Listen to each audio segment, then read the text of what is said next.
말씀을 함께 보시겠습니다. 오늘 주시는 말씀은 누가복음 23장 26절부터 32절까지만 보겠습니다. 26절부터 32절, 누가복음 23장 26절부터 32절까지 찾으셔서 저 한 절씩 교독할 때 제가 먼저 26절 봉독해 드리겠습니다. 그들이 예수를 끌고 갈 때에 시몬이라는 구레네 사람이 시골에서 오는 것을 붙들어 그에게 십자가를 지워 예수를 따르게 하더라. 또 백성과 및 그를 위하여 가슴을 치며 슬피 우는 여자의 큰 무리가 따라오는지라. 예수께서 돌이켜 그들을 향하여 이르시되 예루살렘의 딸들아, 나를 위하여 울지 말고 너희와 너희 자녀를 위하여 울라. 보라, 날이 이르면 사람이 말하기를 잉태하지 못하는 이와 해산하지 못한 배와 먹이지 못한 젖이 복이 있다 하리라. 그때 사람들이 산들을 대하여 우리 위에 무너지라 하며 작은 산들을 대하여 우리를 덮으라 하리라. 푸른 나무에도 이같이 하거든 마른 나무에는 어떻게 되리요 하시니라. 함께 읽습니다. 또 다른 두 행악자도 사형을 받게 되어 예수와 함께 끌려가니라. 아멘. 오늘 말씀을 가지고 십자가 주변의 사람들 원일이라는 제목으로 우리 성도님들과 은혜 나누기 원합니다. 십자가 주변의 사람들, People near the cross라는 제목으로 정해봤습니다. 십자가는 로마가 만들어낸 주전 6세기부터 주전 4세기까지만 진행되었던 가장 역사에 있어서 가장 고통스러운 처형 제도였습니다. 그런데 주후 337년도에 십자가형을 불법화했습니다. 그 십자가형을 불법화한 사람이 컨스탄틴 황제였습니다. 그것을 불법화한 이유가 이제 그 컨스탄틴 황제가 예수를 믿기 시작하면서 예수 그리스도를 honor하기 위해서 이거는 이제 금지법이 된다. 이제는 Nobody dies on the cross라고 이렇게 법을 만들어 버린 것입니다. 오직 예수님만 십자가로 드러나고 예수님만 그 십자가에서 더 알려지기 위해서 그렇게 했다고 하죠. 이 십자가에서 예수께서는요, 죽으시면서 마지막 피 한 방울까지 쏟으시면서 아버지 하나님의 구원의 계획을 이루어 나가셨습니다. 오늘 말씀은 그 예수님께서 십자가를 지시고 이제 골고다로 가시는 길에 그 십자가 주변에 있던 사람들을 중심으로 전개되는 이야기입니다. 주변에 있던 사람들이 누구며 그 사람들에게는 어떠한 변화가 있었고 어떠한 은혜가 있었는지 오늘 말씀을 통해서 보기를 원합니다. 십자가 주변을 생각해 보면은 다른 것이 아닙니다. 예수 그리스도의 보혈의 능력이 임하는 그 자리를 바로 십자가 주변이라고 우리가 생각해 볼 수가 있습니다.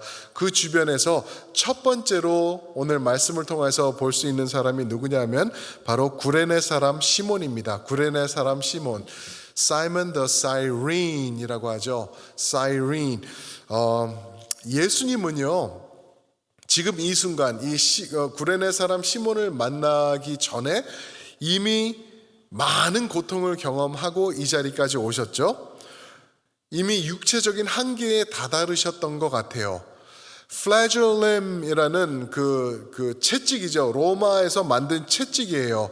나무 손잡이가 있고 그것을 가죽으로 싸고 그 위에 가죽줄이 나오는데 가죽줄에는 쇳덩이와 이제 날카로운 것들이 달려 있어가지고 스파이크들이 달려 있는 거죠. 그래서 이 채찍으로 맞으면은 그냥 살점에 박히는 거예요. 그냥 가죽이 살을 때리고 떨어지는 게 아니라 살 위에 붙어 있게 되는, 살을 파고들게 되는 그러한 디자인이 되어 있던 플래줄럼이라는 채찍입니다. 그래서 그 채찍을 다시 휘두르기 위해서는 당겨야 되겠죠. 당겨서 그 몸에 박혀 있는 채찍을 그 스파이크를 띄어내고 다시 이렇게 가격하게 되는 그러한 아주 엄청난 잔인한 채찍이었죠. 그것을 다 맞으시고 이제 이 자리에 오시는 거죠. 등은 다 오픈돼 있고 피가 나고 뼈까지 보일 정도로 그러한 모습으로 가시는데, 그런데 이 전에 하루 전을 우리가 보면은 또 예수님이 어땠는지 우리가 다시 한번 볼 수가 있죠.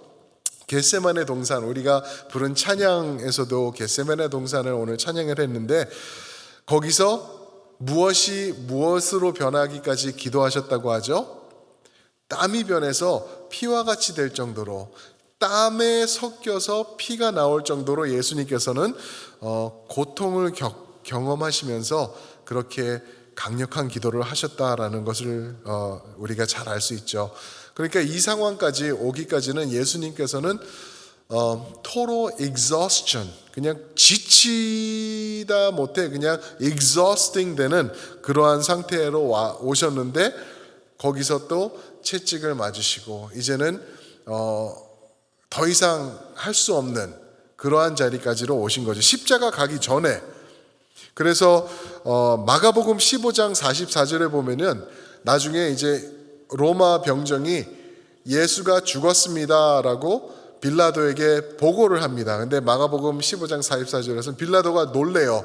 Already? 그럽니다. 벌써? 어떻게 이렇게 빨리라고 얘기를 할 정도로 예수님께서 십자가에 못 박히신 후 길지 않은 시간 안에 돌아가신 것을 우리가 볼 수가 있습니다. 로마 군인들은 이 일을 항상 하던 거예요.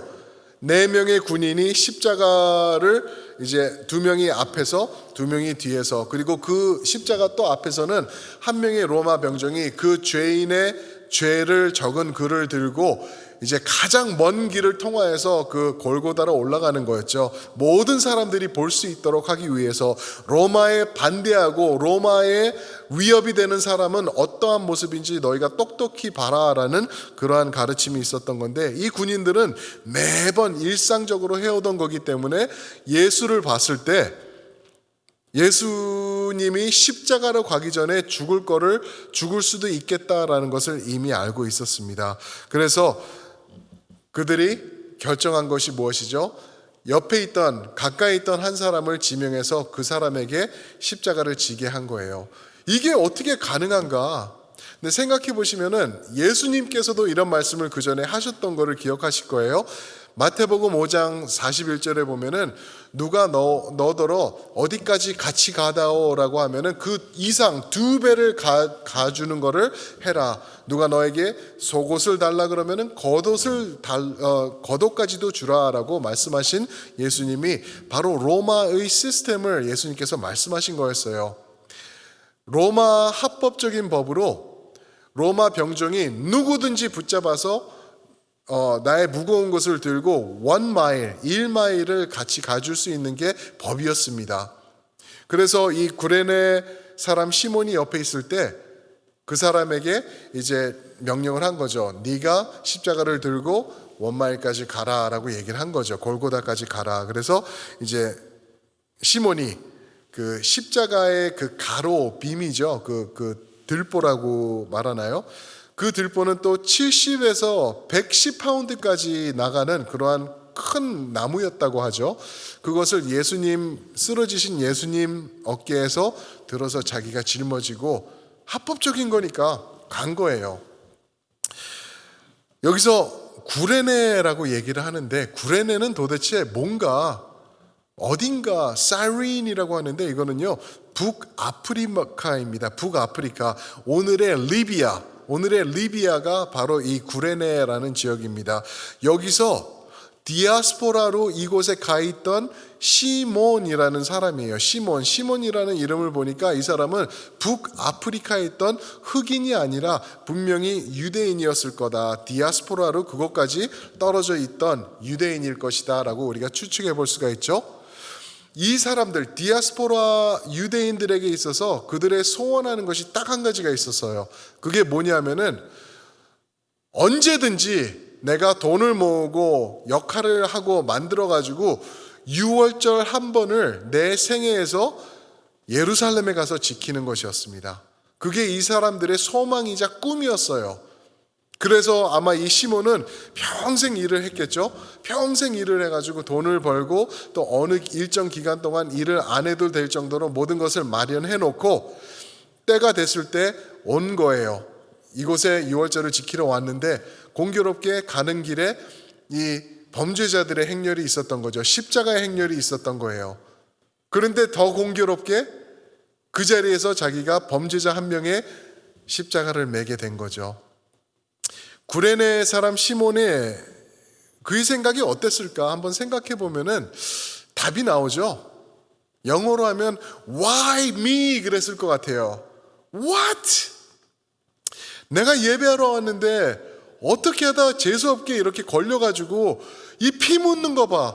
내가 왜 저 죄인 저 사람 뭔지도 모르는데 내가 저 사람을 대신해서 져야 되나. 그래도 시키니까 안 하면 내가 또 죽을 수 있으니까 하는데 피가 벌써 철철 내 옷에 묻고 있네 하면서 얼마나 그 자리를 싫어했을까. 아, 이게 뭐야. 이게 뭐야. 평생 꿈을 꾸고 돈을 벌고 이 자리에 오기 위해서 이렇게 왔는데 이거를 하고 있다니 내가 하면서 얼마나 한탄했을까 우리가 생각해 볼 수가 있겠죠. 그런데 이게 은혜의 자리였다라는 것은 지금 이 순간도 이 시몬은 몰랐을 거라는 거죠. 왜 은혜였나? 그냥 예수님의 십자가를 지니까 은혜였나? 아니면 성경에 또 다른 클루가 있어가지고 이 사람이 어떠한 은혜를 체험했는지 우리에게 좀 더 정확하게 말씀해 주시는 것이 무엇이 있는지 있더라고요. 있었습니다. 이 구레네 사람 시몬의 이야기는 공관복음에 다 나오고 있는데요. 마가복음 15장에 나오는데 거기는 누가복음과 마태복음에 없는 특별한 그 내용이 첨가되어 있는 것을 볼 수가 있습니다. 마가복음 한번 15장 21절을 올려주시면은 이 구절을 한번 보도록 하겠습니다. 제가 한번 읽겠습니다. 마침 알렉산더와 루포의 아버지인 구레네 사람 시몬이 시골로부터 와서 지나가는데 그들이 그를 억지로 같이 가게 하여 예수의 십자가를 지우고. 잠깐 올려놔 주세요. 저 구절에 보면은 지금 누가복음 23장 26절에 없는 내용이 잠깐 나오고 있죠. 뭐죠? 초반에 마침 알렉산더와 루포의 아버지인 구레네 사람 시몬이다라고 말하고 있어요. 저런 내용이 들어간 것은 그냥 없던 내용이니까 내가 쓰지 이런 게 아니에요. 당시 유대인들은요, 아버지의 이름으로 알려졌고 동네 이름으로 알려졌어요. 나사렛 예수, 그렇죠? 그리고 지저스 이런 게를 통하여서 아버지의 이름으로 항상 알려졌지 자녀들의 이름으로 말하지는 않았는데 알렉산더와 루포의 아버지 시몬이다라고 했을 때는 이 저자의 특별한 의미가 여기 들어있는 거예요. 마가복음이죠. 마가복음 이제 내려주셔도 됩니다. 마가복음은 신학자들과 역사학자들이 복음서 중에서 가장 먼저 써진 복음서인데 이 복음서는 로마에서 쓰여졌다라고 말을 하고 있어요. 그 로마에서 쓰여졌고 로마에 있는 성도들을 위하여서 쓰여진 말씀이 이 마가서다. 마가가 쓴 것이다. 마가는 거기에 베드로와 함께 베드로가 이제 마지막 자기가 순교하는 순간까지 로마에 있었습니다. 거기에 마가가 함께하면서 이 복음을 써나간 거죠. 이 말씀을 왜 드리냐 하면은요, 로마서라는 책이 있어요. 로마서라는 책은 누가 저자죠? 사도 바울이죠. 사도 바울. 사도 바울이 로마서를 이제 그 편지를 쓴 다음에 16장에 가면은 이제 중요한 사람들, 가장 중요한 사람들에게 인사하는 그 구절들이 나와요. 브리스길라와 아굴라에게 인사해다오, 누구에게 인사해다오, 저 사람에게 안부를 전해다오 하는데 거기에 오늘 지금 말씀 보셨던 이름들이 나오고 있는 게 있는데 로마서 16장 13절 말씀인데 이 구절을 한번 보실까요? 로마서 16장 13절입니다. 제가 읽어드립니다. 주 안에서 택하심을 입은 루포와 그의 어머니에게 문안하라. 그의 어머니는 곧 내 어머니니라. 잠깐 올려놔 주세요. 루포와 그의 어머니라고 말하죠. 루포가 누구였죠? 아까 마가복음 15장 41절에서 말했던 알렉산더와 루포의 아버지인 구레네 사람 시몬이라 그랬죠. 시몬의 아들 루포예요. 시몬의 아들 루포가 예수님을 믿게 된 거예요. 어느 정도 믿게 되었냐 하면은 사도 바울이 그의 이름을 리더 중에 하나로 멘션하면서 그뿐만 아니라 그의 어머니 미스 S 시몬이겠죠? 미스 S 시몬에게까지도 문안을 하고 있는 거예요. 그의 어머니는 곧 내 어머니니라. 누가요? 미스 S 시몬이요. 미스 S 시몬이 시몬의 아내가 사도 바울에게 있어서는 그렇게 영적인 어머니 같은 존재가 되었던 것을 이제 그리 멀지 않은 시간에 와서 이렇게 친필로 쓰고 있는 것입니다. 내려주셔도 됩니다. 보셨죠? 구레네 사람 시몬이 아이 재수없어. 내가 평생 모아서 예루살렘에 와서 유월절을 보내려고 돈을 모아서 이렇게 왔는데 이게 뭐야? 누가 죽나 구경 갔다가 그 죄인의 십자가를 내가 짊어지고 피 묻고 힘들고 이렇게 돼서 아이 이게 무슨 일이야? 괜히 거긴 가가지고 그런 게 아니었던 것이죠. 하나님의 엄청난 십자가의 은혜가 어떻게 보면 가장 먼저 임했던 사람이 시몬이라는 거예요. 거기서 끝나는 게 아니죠. 지금 마가복음 15장 21절, 로마서 16장 13절 말씀해 보니까 시몬의 아들 루포 또 알렉산더가 예수님을 믿게 되고 믿은 것뿐만 아니라 교회의 핵심 리더가 되고 핵심 리더가 된 것뿐만 아니라 시몬의 아내까지도 교회의 어머니가 되는 그러한 역할로 나아가는 큰 은혜, 가정의 구원, 그죠? 그 은혜를 누리게 된 시몬의 가정이었다라는 것을 우리가 말씀을 통해서 볼 수가 있는 것입니다. 이게 웬 은혜입니까? 이게 웬 은혜이죠? 십자가의 은혜이다라고 말씀드릴 수 있는 것입니다. 우리는요 십자가가 싫어요. 왠지 알죠? 우리가 십자가가 싫은 이유는 얼마나 험하고 얼마나 무서운 일인지, 십자가를 짊어진다는 게 얼마나 인간적으로 어려운 일인지 우리는, 여러분들과 저는 예수님을 알기 때문에, 믿기 때문에, 그 십자가의 의미를 깨달았기 때문에 우리는 피하고 싶은 것이 바로 이 십자가입니다. 그러나 이 십자가의 의미를 조금 더 이해하고 또 예수님의 입에서 나오신 말씀을 접하면서 보면은 이게 과연 피하고 싶은 것만이 아니더라고요. 누가복음 9장 23절에서 24절에서 보면은 각자 자기의 십자가를 지고 나를 따를지니라, 한마디로 죽으라는 말이에요, 예수님이. 근데 24절에서 하시는 말씀이 뭐냐면은 너희가 죽을 때 생명을 얻을 것이고 생명을 얻을 때 나와 함께 할 것이다 라고 말씀하세요. 기가 막힌 진리가 여기 숨어 있죠. 십자가, 나의 자아, 나의 욕심, 내가 하고 싶은 말, 내가 욕하고 싶은 것, 저 사람에게 막 하고 싶은 것, 내 성격대로 내가 밀어붙이고 싶은 것, 이런 것들 십자가에서 다 내려놓고 못 받고 예수님의 성품으로 채워 나아가면서 그분으로 더욱더 만들어져서 변화해 나아갈 때 내가 손해보는 게 아니라 나도 모르게 참된 생명을 나의 삶 가운데서 더 깊이 있게, 더 만끽하며 느끼게 될 것이다 라고 주님께서 말씀하신 것입니다. 사랑하는 성도 여러분, 생각해 보세요. 예수를 진정으로 만난 사람 우리 주위에 있죠. 그분들 보시죠. 그분들 예수님의 십자가를 짊어지신 제자들로 살고 있지 않습니까? 한번 보세요. 그런 사람들 정말 miserable 할까요?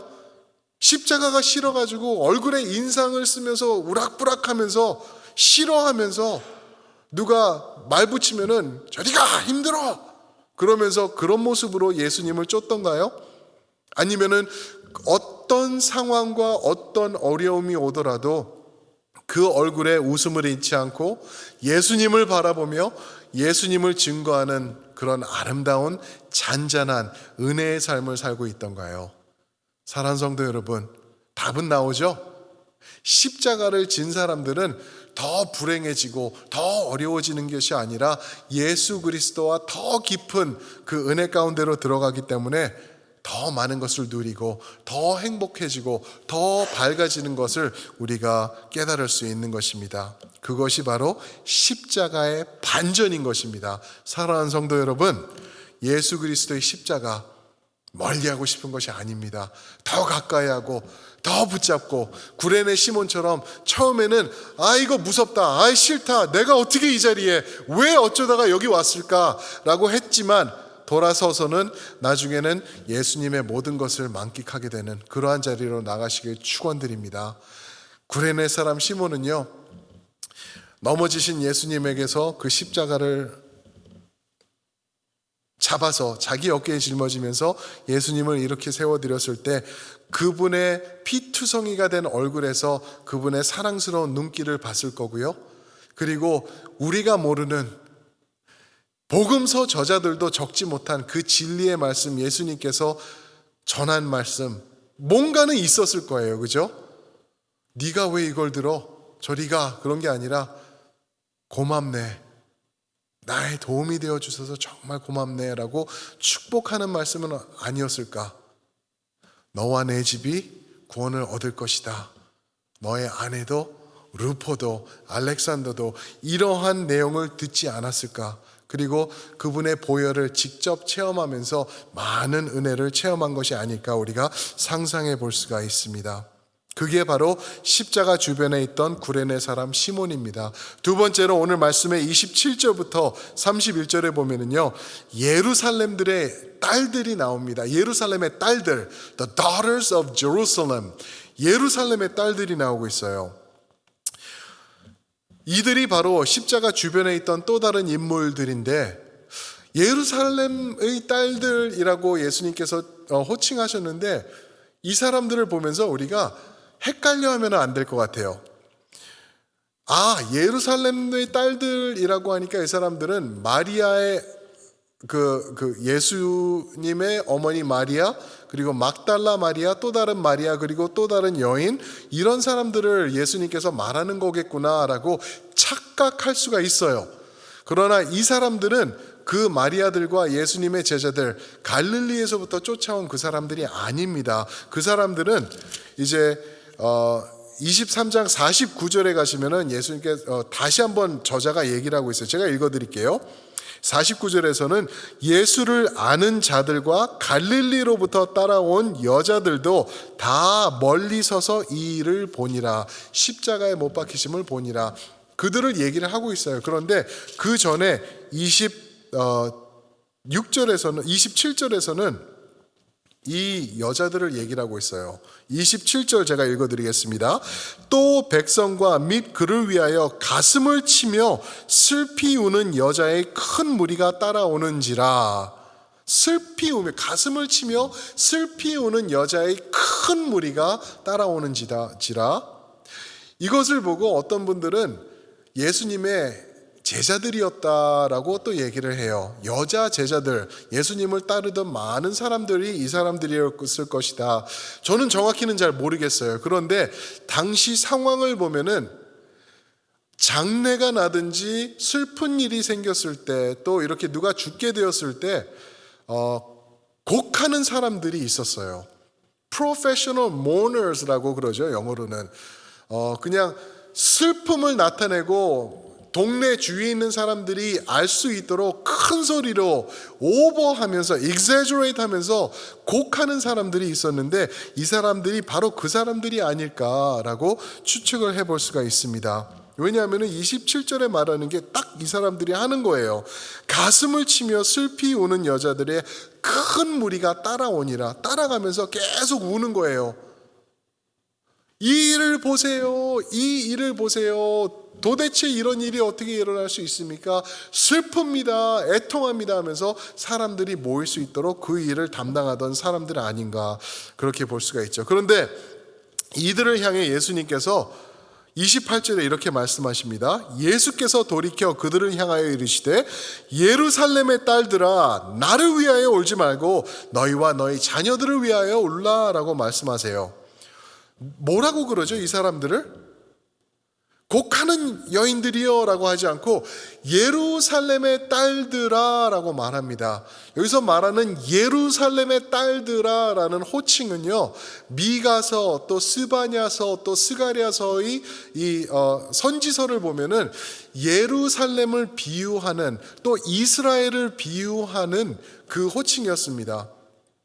이거는 대한의 자녀들아 라고 하면은 코리안, 한국 사람들을 말하는 거구나 라고 하듯이 예루살렘의 딸들아 라고 했을 때는 이스라엘을 말하고 있는 거예요. 그러면서 예수님께서 그들에게 하시는 말씀이 나를 위하여 울지 말고 너희 자신들과 너희 자녀들을 위해서 울어라. 왜냐하면은 29절, 이제 그때가 올 텐데 너무나 힘든 때가 올 것이고 곧 다가올 텐데, 그때가 되면은 너희가 진짜 잉태하지 못하는 자와 해산하지 못한 자가 복이 있다 할 것이다.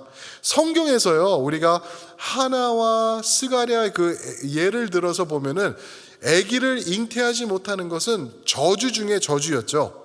그런데 그때가 될 텐데, 그때에는 아기를 못 낳는 것 때문에 너희가 Thank God, 내가 애가 없어서 정말 다행이다 라고 말할 때가 올 것이다 라고 얘기를 하고 있는 것입니다.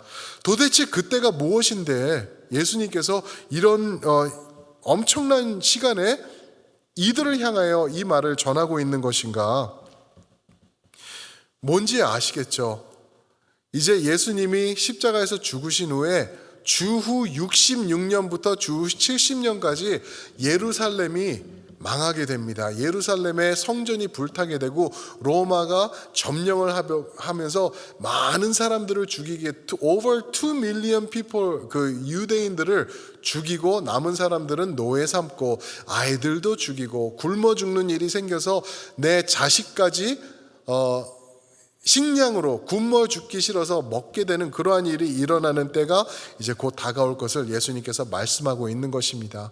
그러면서 이 예루살렘, 이스라엘이 이렇게 망하게 될 것, 그 이제 주후 60부터 70년까지 일어난 일들은, 이것은 앞으로 한 번 더 올 하나님의 심판을 예표하는 것이다라고 우리가 이해를 할 수가 있는 것이죠. 그것은 예수님께서 재림에서 오실 때 진짜 예수님께서 심판으로 임하시는 것을 이 그림을 통하여서, 이 점령당하고 죽어나가는 모습을 통하여서 예루살렘에게 선포하고 계시는 것입니다. 그러면서 또 하나 볼 수 있는 게 예수님은 무죄하셨죠. 죄가 없으셨죠. 이스라엘은 죄가 많았죠. 유죄했었죠. 왜냐하면은 메시아로 오신 예수님을 십자가로 몰아갔기 때문에 그 죄는 엄청난 죄였죠. 그래서 31절에 보시면은 이런 당시에 있었던 속담을 이용하여서 예수님이 하시는 말씀이 푸른 나무에도 이같이 하거든. 이것은 예수님 자신을 비유하고 있는 거예요. 나같이 죄가 없는 푸른 나무에도 이렇게 하는데 너희같이 마른 나무는 그때가 돼서 어떻게 하실까 할지 너희가 상상이 가냐라고 말하고 있는 것입니다. 이 말은요, 예수님께서 어떤 뜻으로 하신 거냐면은 나를 보고 울지 마. 예루살렘의 딸들아, 지금 나는 피투성이가 돼가지고 뼈도 보이고 등이 다 찢어졌고 이제 몇 분 뒤면 십자가에 못 박혀 죽을 건데 이것은 심한 게 아니야. 너희가 겪을 고통과 고난, 너희가 회개하지 않고 하나님 앞으로 나오지 않을 때 겪을 고통에 비하면은 이것은 잠시 잠깐일 뿐이란다 라고 말씀하시는 거예요. 예수님 그 말씀이 확실하세요. 예수님이 십자가에서 엄청난 고통을 받으시고 죽음까지 가시지만 그것은 그때뿐이었고 3일 후 부활 후에 예수님은 고통 없이 이제는 영광과 영화 가운데 계시는 것을 우리가 볼 수 있죠. 이것을 우리 적용을 해서 보면은 어떻게 이해할 수 있냐면은요, 오늘날 예수를 믿는 사람들은, 여러분들과 저는요, 오늘이 제일 힘든 날입니다. 이해가 되시나요? 예수님을 믿는 우리는 오늘이 제일 힘든 날이에요. 오늘 내 믿음 지키며 오늘 내 십자가를 짊어지기가 정말 힘든 날이죠. 예수님 따라서 살기가 어려운 날이 바로 오늘이에요. 그러나 곧 예수님과 우리가 상봉할 시간이 올 텐데, 그때가 되면은 이 아픔과 이 눈물은 없어지고 영원한 즐거움 가운데로 들어갈 우리다라는 것을 우리가 기억할 수 있습니다. 반면에 예수님을 믿지 않는 사람들은 어떻게 되죠? 지금이 제일 좋은 순간이에요. 지금 이 순간이, 코로나가 있고 사람들이 죽어나가고 위험하고 총소리가 들리고 교통사고가 있고 몸에 질병이 있고, 그런 데서 예수님을 모르는 가운데서 살아가는 지금 이 순간, 이 세상이 그들에게 있어서는 최고의 순간이라는 거죠. 왜요? 예수님이 오실 때 그들은 이것과 비교할 수 없는 극치의 고난과 고통 속으로 빠질 것이기 때문에 그렇다는 것이죠. 그 말씀을 예수님께서 여기서 이 비유로 예루살렘의 딸들아 라고 하면서 말씀하고 있는 것입니다. 무슨 말씀이죠? 다시 한번 은혜의 복음을 그 피투성이가 된 모습으로 그 죽음 앞에 있는 예수님께서 선포하시는 것입니다. 다음 주에는요, 저희가 또 다른 두 명을 볼 거예요. 대충 아시겠죠, 누군지. 32절에 말하는 것처럼 두 행악자, 십자가 양편에 있었던 행악자를 통하여서 이 진리가 어떻게 다시 한번 반영되는지 우리가 볼 텐데, 사랑하는 성도 여러분, 십자가 주변으로 깊이 가까이 나오시는 여러분들이 되시길 살아계신 예수님의 이름으로 축원드립니다. 십자가 주변은요, 은혜의 자리입니다. 십자가로 한 걸음 더 가까이 나올 때 우리가 이전에 경험하지 못했던, 한 발짝 더 멀리 있었을 때는 경험하지 못하던 그 은혜를 그 십자가 앞에서 더 깊이 있게 경험하게 될 것이기 때문에 그렇습니다. 그 십자가 주변은요, 거기가 구원의 자리이고 거기가 생명의 자리인 것입니다.